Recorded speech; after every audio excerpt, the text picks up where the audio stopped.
Buenos días a todos, soy Vero Martín, formadora en Administración y Gestión de Empresas, y esto es Gestión de Vida, la asignatura que nunca tuvimos. Hoy vamos a analizar algunas de las preguntas típicas que nos pueden realizar cuando vamos a una entrevista de trabajo. Es decir, lo que vamos a ver es cómo deberíamos prepararnos esas respuestas, no aprendernos de memoria esas respuestas, sino haberlas pensado con anterioridad para que después de la entrevista tengamos la sensación de haberla realizado con el mayor éxito posible. Decirte antes de empezar que si quieres apoyarme para que siga divulgando formación, puedes darle a las 5 estrellas tanto en Spotify como en iTunes para que la gente pueda escuchar este podcast. Y si te interesa como profesional obtener mejores competencias clave para aprender sobre gestión, administración, contabilidad, finanzas y otros temas relacionados, puedes apuntarte a mi newsletter gratuita en vmescueladegestion.com/contacto y te enviaré así a tu correo todos los recursos formativos que publique en mi blog para que no te pierdas nada. Te dejo en la descripción del episodio el link para que puedas hacerlo cómodamente. Bueno, pues vamos a empezar haciendo un repaso de aquellas preguntas típicas que nos suelen hacer en las entrevistas de trabajo y analizar un poquito cómo deberíamos de preparárnoslas, cómo deberíamos de responder. Entonces, empezamos con la típica pregunta de cuéntame algo sobre ti. Aquí se va a notar mucho si nos hemos preparado la entrevista, si realmente tenemos un interés por ese puesto de trabajo, por esa empresa, o si parece que acabamos de caer ahí por casualidad. Es decir, si te lo tienes que pensar y empiezas a responder con algo que se ve que es totalmente espontáneo, o, por ejemplo, si empiezas a contar tu vida, cosas personales, o empiezas a contar tu currículum desde el principio, mal. No es lo que están buscando, ¿vale? En esta pregunta inicial, que es para romper el hielo muchas veces, lo que debemos hacer es un resumen de los trabajos más recientes o aquellos que están más asociados al puesto al que aspiramos, destacando aquellas capacidades y habilidades que hemos podido adquirir con la experiencia, tras la experiencia lograda con esos puestos de trabajo. Al final es un resumen. De hecho, la mejor manera de prepararnos para esta pregunta es prepararnos lo que se llama como un elevator speech. Esto viene de la cultura anglosajona y se suele utilizar para cuando, por ejemplo, un emprendedor, una persona que quiere buscar, por ejemplo, financiación para un nuevo proyecto personal, se suele utilizar en estos casos, pero la verdad es que se puede utilizar en cualquier contexto. Una persona que aspira a un puesto de trabajo puede preparar su elevator speech de manera personal para aprender a venderse a sí mismo como profesional. ¿De qué se trata? Pues se trata de hacer ese resumen, más o menos unos 2 minutos, y contarle a la persona, pues realmente que a esa persona le quede claro en qué puedes ayudar tú a la empresa, qué puedes aportar, qué valor añadido tienes como profesional. También podemos utilizar esta primera pregunta, este primer romper el hielo, lo podemos utilizar para provocar un poco de curiosidad, porque el entrevistador quiera saber más. Eso siempre va a ser puntos a nuestro favor. Esto viene lo del elevator speech, viene cuando en la cultura anglosajona, pues un emprendedor, por ejemplo, necesitaba hablar con un inversor y tenía que contarle su proyecto y convencerle para que lo financiara en lo que dura, por ejemplo, un trayecto de ascensor. Entre lo que subían el rascacielos, lo que tardaba el ascensor en subir hasta arriba, ese es el tiempo que tenía el emprendedor para convencerle al inversor. Entonces de ahí viene esto. Entonces, en 2 minutos y más o menos, ¿vale? Es verdad que cada día tenemos menos oportunidades de tiempo para convencer al que tenemos enfrente, ya que todos estamos inundados de demasiada información. Entonces, en 2 minutos tienes que atraer a esa persona, provocar curiosidad y dejarle claro en qué puedes ayudar a la empresa. Siguiente pregunta que nos pueden hacer. ¿Por qué deberíamos de contratarte a ti? Se trata de una pregunta para ver si podemos cubrir la necesidad de la empresa. Es decir, que para contestar tenemos que conocer qué necesitan, qué están buscando. ¿Vale? Entonces, cuando nos llaman para una entrevista de trabajo, lo primero que tenemos que hacer es analizar bien esa oferta de trabajo a la que nos hemos apuntado. ¿Vale? Tener muy claro qué es lo que están buscando. Y a partir de ahí, contestar a esta pregunta. Antes como digo, antes de acudir a la entrevista, deberíamos saberlo y justificar por qué nosotros podemos cubrir esa necesidad. No se trata de elogiarnos a nosotros mismos, sino de demostrar que podemos cubrir las necesidades de la empresa. Otra pregunta, la tercera. ¿Por qué quieres trabajar aquí?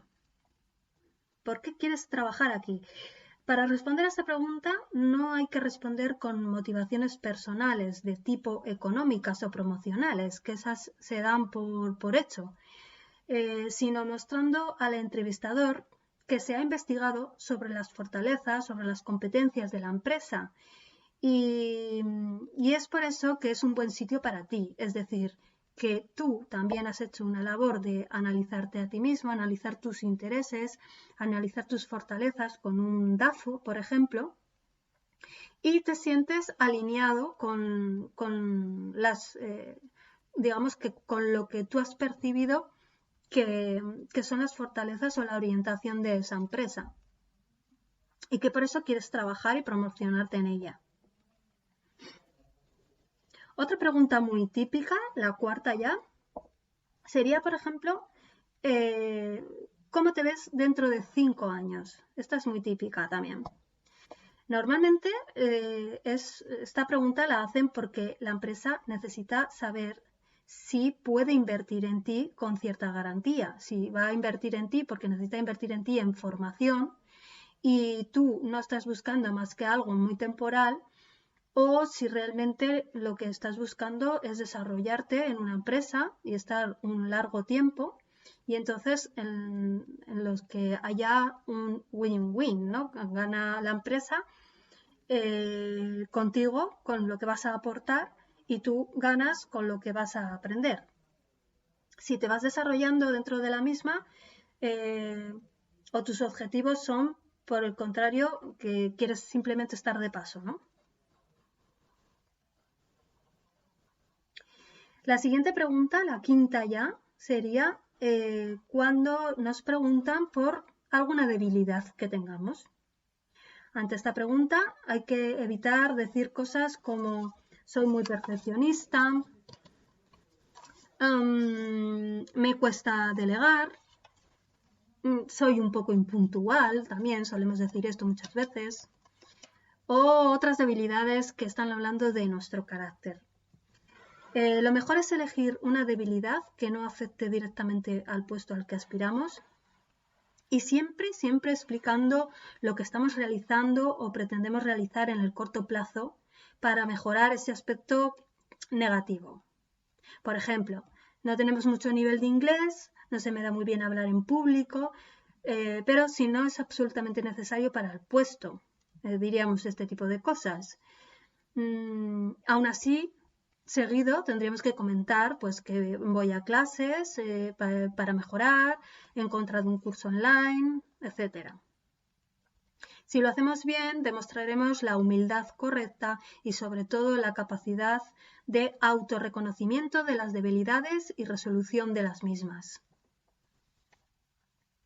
La siguiente pregunta, la sexta ya, por ejemplo, la contraria que la anterior. ¿Qué virtudes destacarías de ti? En este caso, intentar destacar diciendo la verdad de aquellas relacionadas con el trabajo, muy importante, siempre relacionado con el trabajo, es decir, aquellos aspectos que son negativos, evitar los que están directamente relacionados con las competencias que se requieren para el puesto. Y aquí hacer totalmente lo contrario, destacar aquellas que están más relacionadas con el puesto, pero siempre que sean verdad. Siempre contando vivencias personales que lo justifiquen. Claro, hay que argumentar lo que decimos. La séptima pregunta. ¿Qué dirían tus superiores de ti? ¿Vale? Pues ante esta pregunta, aquí es cuando podemos sacar si tenemos una carta de referencias o podemos indicar al entrevistador que si accede a nuestro perfil de LinkedIn, que lo tiene en el currículum vitae, podrá ver las referencias que antiguos compañeros o antiguos superiores han dejado sobre nosotros. Para ello, claro, es importante intentar trabajar sobre estos aspectos a largo plazo, ¿no? Porque esto no se consigue de un día para otro. Pero todas las referencias que podamos tener, pues en este momento sería adecuado, ¿no? Hacer, nombrarlas y enseñárselas, ¿no? A la persona que nos está entrevistando. Si no tenemos ninguna referencia, pues podemos contar también aquí alguna anécdota, algún caso de alguna cosa que, bueno, pues situaciones que nos han pasado con superiores y lo que creemos que dirían de nosotros. Pero si más que decirlo nosotros está escrito por ellos mismos, pues muchísimo mejor. La octava pregunta. ¿Has tenido alguna vez algún conflicto con algún cliente, algún compañero o superior? ¿Y cómo lo evitaste? ¿Cómo lo resolviste? En este caso, si respondemos que no, sin más, probablemente no suene muy creíble. En todo caso, debemos argumentar. Lo mejor es pensarlo de antemano e ir preparado con historias o vivencias que nos han ocurrido para poder contestar a este tipo de preguntas. Para explicar cómo resolvimos algo, debemos pensar siempre en la contestación de varias variables. ¿Cuál era la situación en la que nos encontrábamos? Tareas que deberíamos realizar para resolver el problema. Las acciones que realizamos finalmente.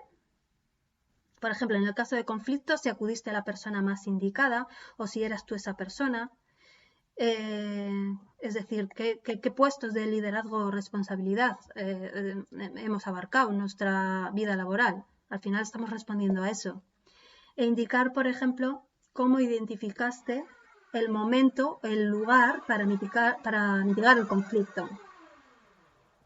¿Cómo decidiste cuál era el momento correcto? ¿Cómo aplicaste la asertividad para resolverlo? Y tus habilidades sociales. Esta forma de responder, además, es válida también para preguntas de otros tipos como ¿tienes iniciativa? ¿Eres bueno en el control del tiempo? ¿Qué tal llevas el trabajo bajo presión? ¿Trabajas bien en equipo? Todas estas cosas, al final, lo que quieren es que les respondamos argumentando y justificándolo con situaciones, anécdotas que podamos contar. Es decir, esto es lo que llaman una entrevista por competencias. Simplemente que tengamos una serie de historias que nos hayan pasado durante nuestra experiencia laboral y que mediante esas historias queden justificadas las diferentes habilidades que hemos ido desarrollando a lo largo de nuestra vida laboral. Bueno, creo que con este repertorio de preguntas hemos dicho, bueno, 8 y la última puede hacer, se puede utilizar en diferentes contextos.